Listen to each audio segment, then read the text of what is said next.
जय हिंद। स्वागत है आप सभी को एक बार फिर से आप सभी के अपने यूट्यूब चैनल एग्जाम योद्धा बाई करमजीत में। आज हम देखेंगे हमारे आसपास के पदार्थ। आइए शुरू करते हैं। चैनल पे नए हो तो सब्सक्राइब कीजिएगा। आज का विषय बहुत ही दिलचस्प है।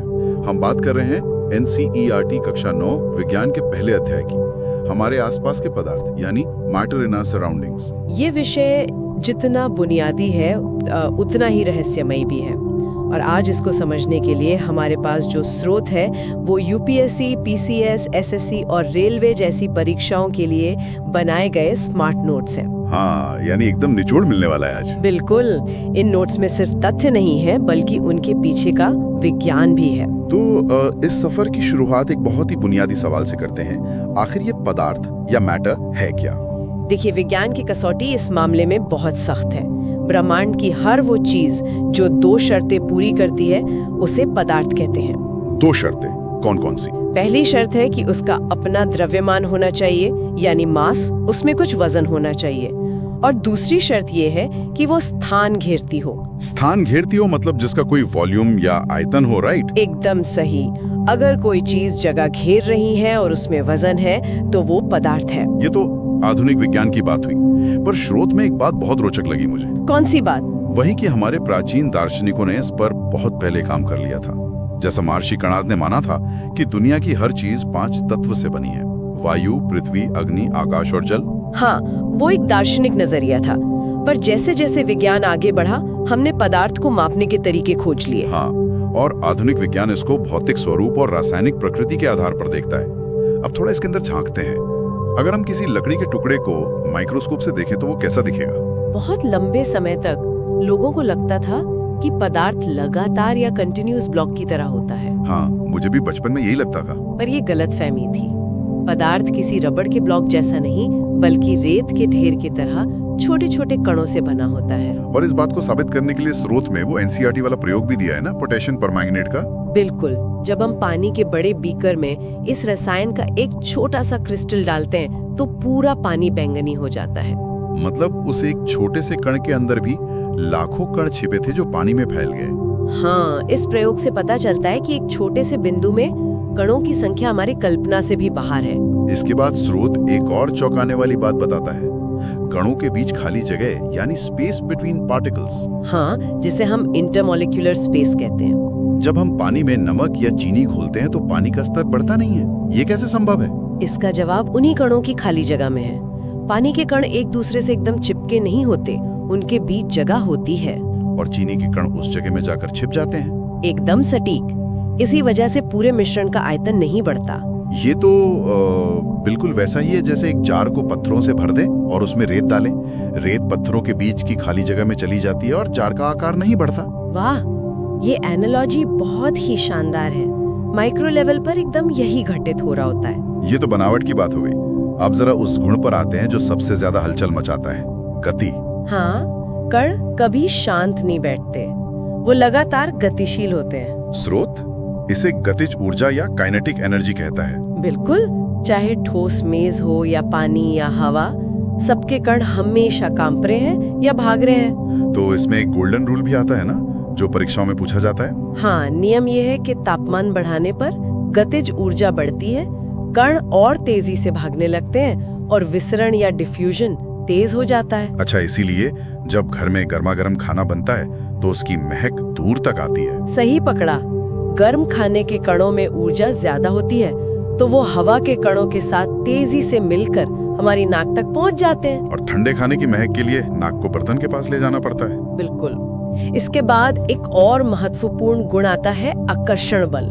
ये कण पूरी तरह बिखर क्यों नहीं जाते? क्योंकि उन्हें कोई बल एक साथ खींच कर रखता है, जैसे वो स्विंग पूल वाले गोताखोर का उदाहरण। हाँ, गोताखोर पानी को आसानी से काट लेता है पर ठोस दीवार को नहीं, क्योंकि पानी में कणों के बीच आकर्षण बल ठोस से कम होता है। सही। गोताखोर थोड़ी सी ऊर्जा लगाकर उस बल को तोड़ देता है। गैस में तो ये बल ना के बराबर होता है। तो इसको हम ऐसे याद रख सकते हैं कि ठोस के कण एक दूसरे को बहुत मजबूती से गले लगाए हुए हैं। हाँ, और द्रव के कण सिर्फ हाथ पकड़े हुए हैं। और गैस के कण वो तो एक दूसरे को इग्नोर करके आजाद घूम रहे हैं। ये उपमा सच में इस कॉम्प्लेक्स कॉन्सेप्ट को बहुत आसान बना देती है। यही आजादी तय करती है कि पदार्थ ठोस होगा, द्रव या गैस। इस आधार पर हम नोट्स के उस मैट्रिक्स पर चलते हैं जो इन तीनों के बीच अंतर बताता है। इसमें मुख्य रूप से आकार, आयतन, संपीड्यता, आकर्षण बल और गतिज ऊर्जा को देखा गया है। अगर आकार और आयतन की बात करें तो ठोस में दोनों निश्चित होते हैं। हाँ, ईंट को कहीं भी रखो ईंट ही रहेगी, और द्रव का आयतन तो निश्चित होता है पर आकार नहीं। बॉटल में डालो तो बॉटल जैसा, बाल्टी में डालो तो बाल्टी जैसा, और गैस में तो दोनों ही निश्चित नहीं होते। बिल्कुल। एक और गुण है संपीड्यता या कंप्रेसिबिलिटी। ठोस को दबाकर छोटा नहीं कर सकते। पर गैस में ये सबसे ज्यादा होती है, क्यों? क्योंकि गैस के कणों के बीच बहुत ज्यादा खाली जगह होती है। दबाव डालने पर वो करीब आ जाते हैं। इसीलिए हमारे घर के एलपीजी सिलेंडर या गाड़ियों की सीएनजी में भारी मात्रा में गैस दबाकर भरी जाती है। हाँ, और स्रोत में गैस के बारे में एक और जरूरी बात है कि ये जिस बर्तन में रखी जाती है उसे पूरी तरह भर देती है। क्योंकि इनकी गतिज ऊर्जा सबसे ज्यादा होती है। ये कभी एक जगह टिक कर नहीं बैठते और बस भागते रहते हैं। एकदम सही। अब हमने 3 अवस्थाओं की बात तो कर ली, पर कहानी यहीं खत्म नहीं होती। हाँ, परीक्षा के नजरिए से चौथी और 5वीं अवस्था भी है ना। सच में मेरे लिए थोड़ा नया था। चौथी अवस्था है प्लाज्मा। हाँ, ये अत्यधिक ऊर्जावान और उत्तेजित कणों की अवस्था है। पर ये उत्तेजित कण आखिर हैं क्या? देखिए, जब किसी गैस को अत्यधिक तापमान पर गर्म करते हैं तो उसके इलेक्ट्रॉन टूटकर बाहर निकल जाते हैं, जिसे आयोनाइजेशन कहते हैं। बिल्कुल। तब वो आम गैस नहीं रहती, बल्कि आयन और इलेक्ट्रॉन का चमकता हुआ मिश्रण बन जाती है, जिसे प्लाज्मा कहते हैं। अरे वाह!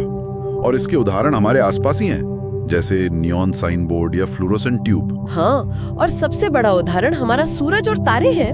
वो गैस के गोले नहीं, बल्कि प्लाज्मा के जायंट रूप हैं। बाप रे, इतनी भारी गर्मी! पर जहां ब्रह्मांड में एक तरफ इतनी गर्मी है, वहां विज्ञान की 5वीं अवस्था एकदम उलट है। हाँ, जिसे बोस-आइंस्टाइन कंडेंसेट या बीईसी कहते हैं। इसकी खोज सत्येंद्र नाथ बोस और एल्बर्ट आइंस्टाइन ने की थी। जहां प्लाज्मा गर्मी का नतीजा है, वहां बीईसी सुपर कूलिंग का नतीजा है।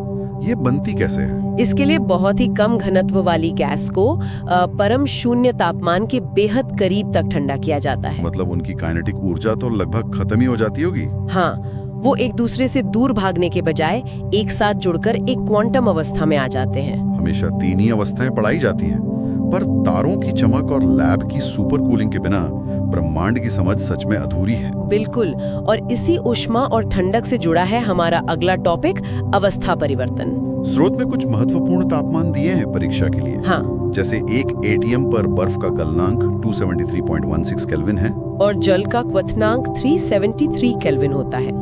पर यहाँ सबसे रोचक कॉन्सेप्ट गुप्त ऊष्मा या लेटेंट हीट का है। हाँ, ये थोड़ा कंफ्यूज करता है लोगों को। जब बर्फ पिघल रही होती है तो हम गर्मी तो दे रहे हैं, पर थर्मामीटर में तापमान 0 डिग्री पर ही अटका रहता है। बढ़ता नहीं। तो वो सारी गर्मी जा कहाँ रही है? यही सवाल है। वो ऊष्मा तापमान बढ़ाने के बजाय ठोस के कणों के आकर्षण बल को तोड़ने में लग जाती है। ओह, छिप जाती है, इसीलिए गुप्त ऊष्मा कहते हैं। मुझे तो ये किसी हिडन टैक्स जैसा लगता है। हिडन टैक्स मतलब हम ऊर्जा रूपी पैसे तो दे रहे हैं, पर थर्मामीटर रूपी रसीद पर कुछ नहीं दिख रहा, सब टैक्स में कट गया। वाह, ये याद रखने का बहुत ही बेहतरीन तरीका है। और इसी हिडन टैक्स से एक बहुत जरूरी एमसीक्यू बनता है परीक्षा के लिए। कौन सा? यही कि 100 डिग्री पर उबलते पानी के मुकाबले 100 डिग्री की भाप से जलना ज्यादा दर्दनाक क्यों होता है? क्योंकि भाप में वही वाष्पन की गुप्त ऊष्मा वाला हिडन टैक्स शामिल होता है।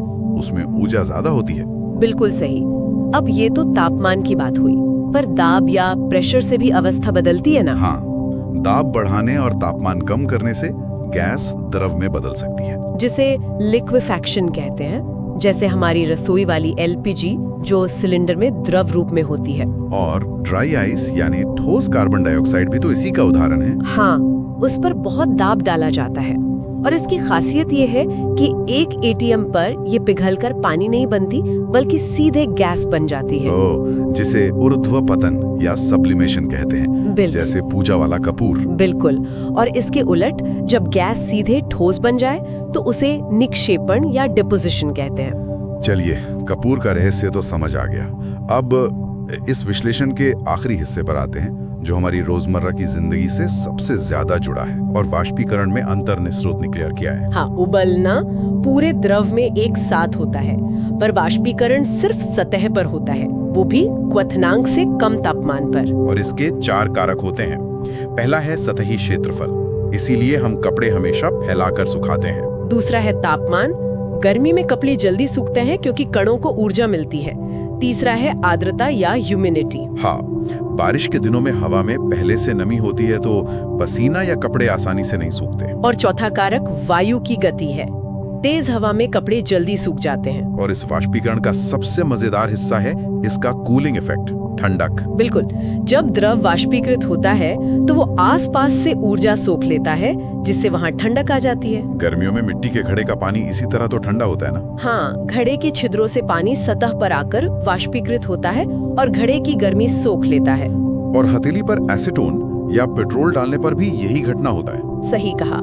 और हमें सूती कपड़े भी इसीलिए पहनने चाहिए। वो पसीना सोख कर हवा में वाष्पीकृत करते हैं और हमें ठंडक मिलती है। यहाँ तक कि हमारा डेजर्ट कूलर भी ऐसे ही काम करता है। सूखे और गर्म दिन में कूलर का पानी तेजी से उड़ता है और कमरे में ठंडी हवा देता है। तो देखिए, ये घड़े का पानी या कूलर की हवा कोई जादू नहीं है, बल्कि विज्ञान का शुद्ध वाष्पीकरण है। सच में आज की इस चर्चा के बाद तो आसपास की आम चीजों को देखने का नजरिया ही बदल गया है। हाँ, विज्ञान किताबों में नहीं, हमारे आसपास ही है, बस उसे महसूस करने की जरूरत है। बिल्कुल। अगर आपको पदार्थ की ये दुनिया और उसके नियम रोचक लगे हों, तो इस प्रयास को लाइक जरूर करें और अपने दोस्तों के साथ शेयर करें ताकि उन्हें भी इस नोट्स का फायदा मिल सके। चैनल को सब्सक्राइब करें ताकि आगे आने वाले चैप्टर्स मिस न हो, और कमेंट में बताएं अगला विश्लेषण किस टॉपिक पर चाहिए।